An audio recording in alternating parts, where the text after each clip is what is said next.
Hello, welcome to drama world. വീഡിയോയിലേക്ക് പോകുന്നതിന് മുമ്പ് ഇതുവരെ ഈ ചാനൽ സബ്സ്ക്രൈബ് ചെയ്യാത്തവർ സബ്സ്ക്രൈബ് ചെയ്തിട്ട് ബെല്ലൈക്കണും കൂടി ക്ലിക്ക് ചെയ്യുക. മറക്കാതെ വീഡിയോയ്ക്ക് ലൈക്കും കൂടി ചെയ്യാം. എപ്പിസോഡിൻ്റെ തുടക്കത്തിലാണെങ്കിൽ നമ്മുടെ ജെ ക്ലാസ്സിലിരുന്നിട്ട് സിയാൻ യൂറിനെ കുറിച്ച് പറഞ്ഞതും മയോ കീഫറിനെ കുറിച്ച് പറഞ്ഞതും എല്ലാം കൂടി ഇങ്ങനെ മനസ്സിലിട്ട് ആലോചിച്ച് ഇങ്ങനെ ഇരിക്കുവാണ്.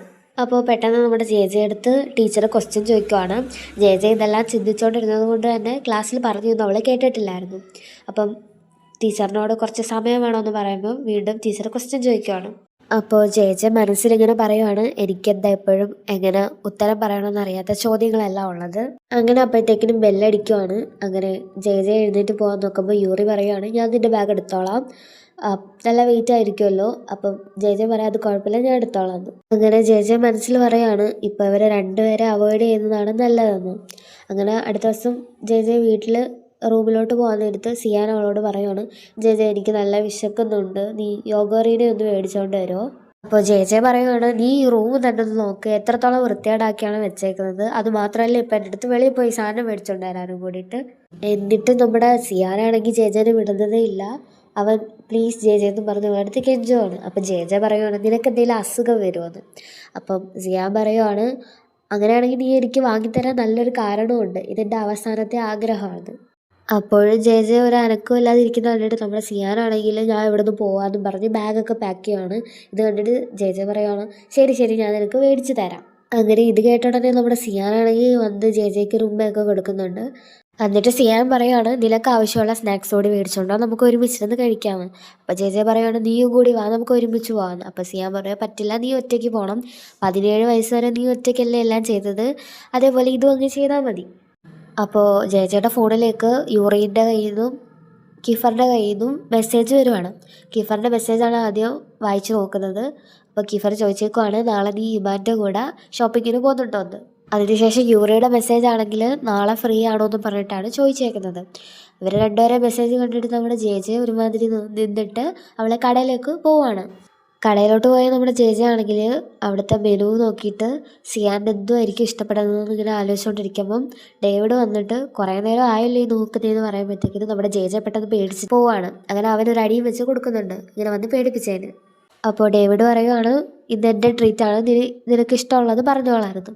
അങ്ങനെ അവൾ ചൂസ് ചെയ്തത് അവൻ പോയി മേടിച്ചുകൊണ്ട് കൊടുക്കുവാണ്. അപ്പോൾ ജെയുടെ ഫോണിലേക്ക് സിയാൻ്റെ മെസ്സേജ് വരുവാണ്, എൻ്റെ യോഗോറിനെ എന്തെന്ന് ചോദിച്ചിട്ടാണ് മെസ്സേജ്. അപ്പം അവളത് മേടിച്ചുകൊണ്ട് വരുമെന്ന് പറയുന്നുണ്ട്.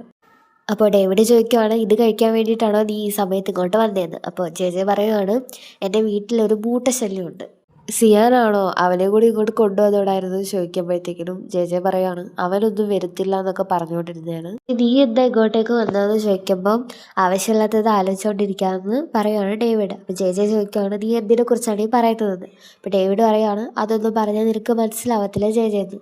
അപ്പോൾ പെട്ടെന്ന് കീഫറിൻ്റെ കയ്യിൽ നിന്ന് മെസ്സേജ് വരുവാണ് ജെക്ക്.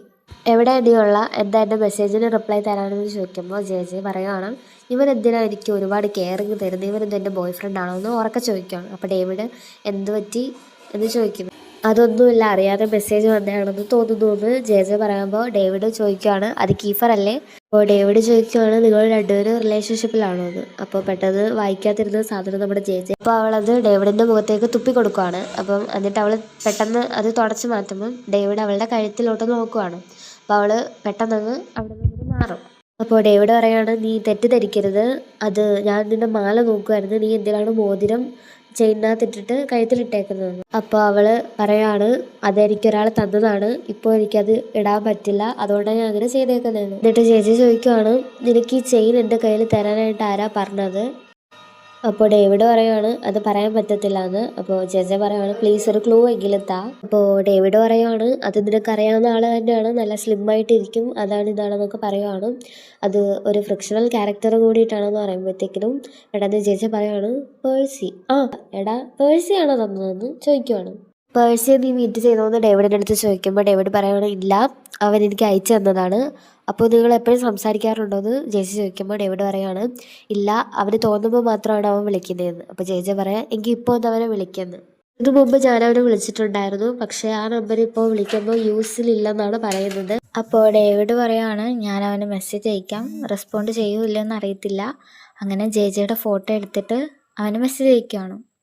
അപ്പോൾ പേഴ്സി തിരിച്ച് മെസ്സേജ് അയക്കുകയാണ്, ചെയിനിനകത്ത് ഉള്ള മോതിരം അഴിച്ചു മാറ്റുക, അല്ലെങ്കിൽ ഞാനവിടെ വന്നിട്ട് യൂറിനെ കൊല്ലുമെന്ന്. അല്ലെങ്കിൽ ഇത് കേട്ടിട്ട് നമ്മുടെ ജെജയ്ക്ക് വിഷമാവുന്നുണ്ട്. അങ്ങനെ പിറ്റേന്ന് രാവിലെ ജെജെ എഴുന്നേൽക്കുവാണ്. അപ്പോൾ ജെജയുടെ ഫോൺ റിങ് ചെയ്യുവാണ്. നമ്മുടെ സിയാനാണെങ്കിൽ അവിടെ എല്ലാം നോക്കുവാണ്. അങ്ങനെ ജെജയുടെ ഫോണാണെങ്കിൽ സിയാൻ വേസ്റ്റ് ബാസ്ക്കറ്റിൽ നിന്ന് എടുക്കുവാണ്. അപ്പോൾ ഇത് നീയാണോ ഇവിടെ കൊണ്ടുവന്നിട്ടേന്ന് സിയാൻ ചോദിക്കുമ്പോൾ ജെജെ പറയാണ്, പിന്നെ അല്ലാണ്ട് ഞാൻ സംസാരിക്കണം മെസ്സേജ് അയക്കണമെന്ന് വിചാരിക്കുന്നവർ എനിക്ക് റിപ്ലൈ പോലും തരുന്നില്ല, അല്ലാത്തവരിങ്ങനെ ഒരുപാട് പ്രാവശ്യം ഇങ്ങനെ വിളിച്ചുകൊണ്ടിരിക്കുകയാണ്. അങ്ങനെ നമ്മുടെ കീഫറായിരുന്നു വിളിച്ചിരുന്നത്. അപ്പോൾ ജെജെ ഫോൺ എടുത്തിട്ട് ഹലോ പറയുമ്പോഴത്തേക്കിനും കീഫർ ചോദിക്കുകയാണ്, നീ എന്താ ഞാൻ അയച്ച മെസ്സേജിന് റിപ്ലൈ തരാനത്? അപ്പോൾ ജെജെ അത് ഇപ്പോഴാണ് കണ്ടതെന്ന് പറയുമ്പോഴത്തേക്കിനും കീഫർ ചോദിക്കുകയാണ്, നീ ഈമാൻ്റെ കൂടെ ഗ്രോസറി ഷോപ്പിൽ പോകുന്നുണ്ടോയെന്ന്. അപ്പോൾ ജെജെ പറയുന്നുണ്ട്, ഞാൻ പോകുന്നുണ്ടെന്ന്. അങ്ങനെ അവർ കട്ട് ചെയ്യുവാണ് കോള്. അങ്ങനെ ജെജെ വെളിയിലോട്ട് ഇറങ്ങുമ്പോഴത്തേക്കിനും സിയാൻ വേറെ വഴിയിലോട്ട് അങ്ങോട്ട് പോവുകയാണ്. അപ്പോൾ ജെജെ വീട്ടിൻ്റെ ഫ്രണ്ടിൽ 2 പയ്യന്മാർ അവിടെ നിൽക്കുന്ന കാണുമ്പോൾ അങ്ങോട്ടേക്ക് നോക്കുമ്പോൾ അവിടേക്ക് ഈമാൻ വരുവാണ്. ഈമാൻ വന്നിട്ട് എന്തെങ്കിലും പ്രശ്നമുണ്ടോ എന്ന് ചോദിക്കുമ്പോൾ ജെജെ ഒന്നുമില്ല എന്ന് പറയും. അങ്ങനെ നമ്മുടെ ജെജെ ആണെങ്കിൽ ഓരോ സാധനങ്ങൾ ഇങ്ങനെ എടുക്കാനായിട്ട് പോകുമ്പോഴത്തേക്കിനും ദൂരെ കീഫർ നിൽക്കുന്നതായിട്ട് കാണുവാണ്. അങ്ങനെ കീഫറിനെ കണ്ടുടഞ്ഞ് അവൾ നല്ലതായിട്ട് പേടിക്കുവാണ്. അങ്ങനെ അവൾ ഒന്നുകൂടി നോക്കുമ്പോഴത്തേക്കിനും അത് കീഫറല്ല, അത് കീഫറിനെ പോലെ ഇരിക്കുന്നൊരു അയാളുടെ ബാനറായിരുന്നു. അങ്ങനെ അവൾ ഫ്രണ്ടിലോട്ട് എടുക്കാൻ നേരത്തെ യൂറിൻ്റെ ബാനർ കാണിക്കുവാണ്. അങ്ങനെ അവൾ ഒന്നുകൂടി ഒന്ന് പേടിക്കുന്നുണ്ട്. അപ്പോഴത്തേക്കിനും അത് യഥാർത്ഥത്തിൽ യൂറി തന്നെയായിരുന്നു. അങ്ങനെ അവൾ അങ്ങോട്ട് പോയിട്ട് ഒരു ലോലിപോപ്പ് അവിടെ നിന്ന് എടുക്കാൻ നേരത്ത് അങ്ങോട്ടേക്ക് യഥാർത്ഥ കീഫർ വരുവാണ്. അപ്പോൾ കീഫർ ചോദിക്കുകയാണ്, നീ എന്താ എൻ്റെ മെസ്സേജിനൊന്ന് റിപ്ലൈ തരാനെന്ന്. അപ്പോൾ ചേച്ചി ഒന്നും പറയാതെ ഇങ്ങനെ പോകുമ്പോഴത്തേക്കിന് കീഫർ ഉടനെ ആ ട്രോളി ഞാൻ പിടിക്കാമെന്ന് പറയുകയാണ്. അപ്പോൾ ചേച്ചി വേണ്ട ഞാൻ പിടിക്കാമെന്ന് പറയാം. ലാസ്റ്റ് കീഫർ തന്നെ അത് കൊണ്ടുപോവാണ്. അങ്ങനെ അവർ ഓരോ സാധനങ്ങൾ ഇങ്ങനെ എടുക്കുവാണ്. അങ്ങനെ കീഫർ പറയാണ്, നീ ബില്ലൊക്കെ ചെയ്തിട്ട് വെളിയിലോട്ട് വരാൻ. അപ്പോൾ ജെജെ ചോദിക്കുകയാണ് എന്താണ്. അപ്പോൾ കീഫർ പറയാണ്, നിൻ്റെ അച്ഛനെക്കുറിച്ച് എനിക്ക് കുറച്ച് വിവരങ്ങളൊക്കെ കിട്ടിയിട്ടുണ്ട്. അങ്ങനെ നമ്മുടെ ജെജെ അങ്ങോട്ട് പോകുമ്പോഴത്തേക്കിന് സിയാനെ കാണുവാണ്. സിയാൻ ഗേൾഫ്രണ്ടായിട്ട് ഇരുന്ന് അവിടെ യോഗറിനെ കഴിക്കുവാണ്. അത് കാണുന്ന നമ്മുടെ ജെജെ ആണെങ്കിൽ കൂടെ നിൽക്കുന്ന ഫ്രണ്ടിൻ്റെ അടുത്ത് പറയുകയാണ്. അപ്പോൾ ആ ഫ്രണ്ട് അത് ഫോട്ടോ എടുക്കുകയാണ്. അങ്ങനെ ജെജെ അവരുടെ അടുത്ത് രണ്ടുപേർത്തും പറയുകയാണ്, എനിക്ക് കുറച്ച് ജോലിയുണ്ട്, നിങ്ങൾ പൊക്കോ, ഞാൻ പിന്നെ അങ്ങോട്ട് വരാമെന്ന്. അപ്പോൾ അവർ പറയുകയാണ് വീട്ടിൽ ചെന്നിട്ട് വിളിക്കണമെന്ന്. അപ്പോഴത്തേക്കിനും കീഫർ കോൾ ചെയ്യുകയാണ്. അപ്പം എൻ്റെ അച്ഛനെക്കുറിച്ച് എന്ത് വിവരമാണ് കിട്ടിയതെന്ന് ജെജെ ചോദിക്കുമ്പോഴത്തേക്കിനും അതൊക്കെ പറയാൻ വെയിറ്റ് ചെയ്യും, നമുക്ക് രണ്ടുപേർക്കും ഒരുമിച്ച് പോകാമെന്ന്. അങ്ങനെ അവർ രണ്ടുപേരും കീഫറിൻ്റെ വീട്ടിലോട്ട് വരുവാണ്. അപ്പം ജെജെ ചോദിക്കുകയാണ്, ഇത് ഇവിടെ ഒത്തിരി കാറുണ്ടല്ലോ, അപ്പം ഓരോ ദിവസം ഓരോ കാറിൽ വരാമല്ലോ എന്ന്. അപ്പം കീഫർ പറയുകയാണ്, നിനക്ക് ഞാൻ ട്യൂസ്ഡേ ഉപയോഗിക്കുന്ന ആ കാറ് തരാം, ഈ മൊത്തം കാറും വേണമെങ്കിൽ നീ എടുത്തോ, എൻ്റെ കയ്യിലുള്ള എല്ലാ സ്വത്തും നീ എടുത്തോ, പക്ഷേ നീ യൂറിനെ കല്യാണം കഴിക്കാൻ പാടില്ല, നീ അവസാനം എൻ്റെ അടുത്തേക്ക് തന്നെ വരും. അപ്പോൾ ജെജെ പറയുകയാണ്, ഞാൻ ഒരു സാധനമൊന്നുമല്ല എല്ലാവർക്കും സ്വന്തമാക്കാൻ വേണ്ടിയിട്ട്. അപ്പോൾ നമ്മുടെ കീഫറാണെങ്കിൽ ജെജയുടെ അടുത്ത് പോയിട്ട് പറയണം, അതെങ്കിൽ മാറ്റിക്കോ, ഞാൻ നിനക്ക് സ്വന്തമായിട്ടുള്ള ആളാണെന്ന് പറയുന്നു. അപ്പോൾ നമ്മുടെ ജെജയ്ക്കൊന്നും പറയാൻ പറ്റുന്നില്ല. അപ്പോൾ ജെജെ പെട്ടെന്ന് വിഷയം അങ്ങ് മാറ്റുകയാണ്. എന്നിട്ട് എന്തോ എൻ്റെ അച്ഛനെക്കുറിച്ച് കണ്ടുപിടിച്ചതെന്ന് ചോദിക്കുവാണ്. അങ്ങനെ അവൾ അകത്തേക്ക് പോകുമ്പോഴത്തേക്ക് അവിടെ കാലക്സ്, എഡ്രിക്സ്, മായോ അവർ 3 പേരും ഇരിപ്പുണ്ട്. അങ്ങനെ അവളും അങ്ങോട്ടേക്ക് പോവാണ്. അങ്ങനെ അവർ ജെജയുടെ അച്ഛൻ്റെ ഫോട്ടോ കാണിച്ചിട്ട് ഇതല്ലേ നിൻ്റെ അച്ഛനെന്ന് ചോദിക്കുമ്പോൾ അവൾ ചോദിക്കുവാണ്, ഇത് നിങ്ങൾക്ക് എങ്ങനെ കിട്ടി, ഇത് തന്നെ എൻ്റെ അച്ഛനെന്ന്. ജെജയുടെ അച്ഛനാണെങ്കിൽ ബിസിനസ് ടൈക്കോണിൻ്റെ മോനാണ്. ഇപ്പോൾ അവർ ന്യൂയോർക്കിലാണുള്ളത്. അപ്പോൾ അവർ അടുത്ത ഫോട്ടോ കാണിക്കുമ്പോഴത്തേക്കിന് ജെജയുടെ അച്ഛൻ പേഴ്സിയായിട്ട് ഒരുമിച്ച് നിൽക്കുന്ന ഫോട്ടോ ആണ്. അപ്പം ജെജെ ചോദിക്കുവാണ്, അവരെന്തോത്തിനാണ് ഒരുമിച്ച് ഇങ്ങനെ നിൽക്കുന്നത്, അവർക്ക് നേരത്തെ പരിചയം ഉണ്ടോയെന്ന്. അപ്പോൾ അവരും പറയുവാണ്, ഞങ്ങൾക്കും ഇതിനെക്കുറിച്ചൊന്നും അറിയില്ല. അപ്പോൾ ജെജെ ഇതൊക്കെ കണ്ടിട്ട് ഓരോ ക്വസ്റ്റ്യൻ ആൻസർ കണ്ടെത്തി പോകുമ്പോഴത്തേക്കിനും വീണ്ടും 1000കണക്കിന് ക്വസ്റ്റ്യൻസാണ് വരുന്നത് എൻ്റെ മുന്നിൽ എന്ന് പറഞ്ഞിട്ട് അവൾ കരയുവാണ്. അപ്പോൾ കീഫർ പറയുവാണ്, എന്ത് സംഭവിച്ചാലും ശരി നിൻ്റെ ചോദ്യങ്ങൾക്കുള്ള എല്ലാ ഉത്തരങ്ങളും ഞങ്ങൾ കണ്ടെത്തുമെന്ന്. അങ്ങനെ വീട്ടിൽ ചെന്നതിന് ശേഷം നമ്മുടെ ജെജെ ആണെങ്കിൽ ഡേവിഡിന് മെസ്സേജ് അയക്കുവാണ്, അവൻ ആരാന്നുള്ള സത്യം പറഞ്ഞില്ലെങ്കിൽ അവൻ ഇങ്ങോട്ട് വരാൻ വേണ്ട, എന്നെക്കുറിച്ച് അറിയാൻ വേണ്ട എന്ന്. അതായത് പേഴ്സിക്ക് അയക്കാനുള്ള മെസ്സേജാണ് ഡേവിഡിന് അയച്ചേക്കുന്നത്. അപ്പോൾ ഡേവിഡ് ആണെങ്കിൽ ഈ മെസ്സേജ് പേഴ്സിക്ക് ഫോർവേഡ് ചെയ്തിട്ട് അവനെ വിളിക്കുകയാണ്. അങ്ങനെ പേഴ്സി ആ ഫോൺ അറ്റൻഡ് ചെയ്യുവാണ്. അപ്പോൾ ഡേവിഡ് പറയുകയാണ്, ഈ വിഷയമാണ് കീഫർ അറിഞ്ഞു കഴിഞ്ഞാൽ എനിക്ക് ജെജയുടെ അടുത്തോട്ട് പോകാനേ പറ്റില്ല. അപ്പോൾ പേഴ്സി പറയുകയാണ്, എനിക്കറിയാം നീ ജെജനെ നോക്കണം. അപ്പോൾ ഡേവിഡ് പറയണം, അതാണല്ലോ നമ്മുടെ ഡീൽ, ഞാനിവിടെ ജെജനെ നോക്കണം, നീ അവിടെ എൻ്റെ ഗേൾഫ്രണ്ടിൻ്റെ ട്രീറ്റ്മെൻറ്റ് നോക്കണം. അപ്പോൾ ഡേവിഡ് പറയാണ്, നീ എത്ര പെട്ടെന്ന് ഇങ്ങോട്ട് വരാൻ പറ്റുമോ അത്രയും പെട്ടെന്ന് വാ. അപ്പോൾ പേഴ്സിയും വരാമെന്ന് പറഞ്ഞിട്ട് കോൾ കട്ട് ചെയ്യുവാണ്. അപ്പോൾ പേഴ്സിയുടെ അമ്മ അങ്ങോട്ടേക്ക് വന്ന് അവന് ആഹാരം എടുത്ത് വെക്കുവാണ്. അപ്പോൾ പേഴ്സി ചോദിക്കുകയാണ്, നമുക്കിനി നാട്ടിലേക്ക് പോകാമല്ലോ എന്ന്. അപ്പോൾ പേഴ്സിയുടെ അമ്മ പറയുകയാണ്, ഇല്ല പറ്റില്ല, നിനക്ക് ഇവിടെ ട്രീറ്റ്മെൻറ്റ് നടന്നുകൊണ്ടിരിക്കുകയല്ലേ. കാരണം പേഴ്സിക്ക് ഒരു ആക്സിഡൻറ്റ് കഴിഞ്ഞതിൻ്റെ ഒരു ട്രീറ്റ്മെൻറ്റാണ് അവിടെ നടക്കുന്നത്. അപ്പോഴത്തേക്കിനും അങ്ങോട്ടേക്ക് പേഴ്സിയുടെ അച്ഛൻ വരുവാണ്. അത് നമ്മുടെ ജയജയുടെ അച്ഛനാണ്. ജയജയ്ക്ക് യൂറിൻ്റെ കോൾ വരുവാണ്. യൂറി ചോദിക്കുകയാണ്, നീ ഇന്ന് ഫ്രീ ആണോന്ന്. അപ്പം ജയജ പറയുവാണ്, ആ ഫ്രീ ആണ്, അപ്പോൾ നമുക്കിന്ന് ചർച്ചിൽ പോവാം, ഞാൻ നിൻ്റെ വീട്ടിന് താഴെ വന്ന് നിൽപ്പുണ്ട്, നീ പെട്ടെന്ന് റെഡി ആയിട്ട് വരാൻ. അപ്പോഴാണ് നമ്മുടെ കീഫറിൻ്റെ മെസ്സേജ് വരുന്നത്, ഇന്ന് എന്തോ പരിപാടി എന്ന് പറഞ്ഞിട്ട്. അപ്പോൾ ജയജ ഇങ്ങനെ പറയുകയാണ്, രണ്ടുപേരും ഒരേ സമയം തന്നെ ഇങ്ങനെ മെസ്സേജ് അയക്കാതെയെന്ന്. അങ്ങനെ രണ്ടുപേരും കൂടെ ചർച്ചിലോട്ട് വരുവാണ്. അപ്പോൾ ജയജ പറയുവാണ്, ഞാൻ വിചാരിച്ചത് നീ ബുദ്ധർ മഠത്തിലായിരിക്കും പോകുന്നത്. അപ്പോൾ ഇത് കേട്ടിട്ട് നമ്മുടെ യൂറി ആണെങ്കിൽ നല്ലതായിട്ട് അങ്ങ് ചിരിക്കുവാണ്. അപ്പോൾ ജയജ പറയുവാണ്, നീ ജാപ്പനീസുകാരനല്ലേ, അപ്പം ബുദ്ധമഠത്തിലല്ലേ നിങ്ങളെല്ലാം പോകുന്നതെന്ന്. അപ്പോൾ യൂറി പറയുവാണ്, നീ ഏത് ലോകത്താണുള്ളത്, ജാപ്പനീസിൽ പകുതി പേര് കാത്തലിക് ആണെന്ന് പറയുവാണ്. അങ്ങനെ ജയജ ആണെങ്കിൽ യൂറിൻ്റെ ഫ്ലാറ്റിലോട്ട് വരുവാണ്.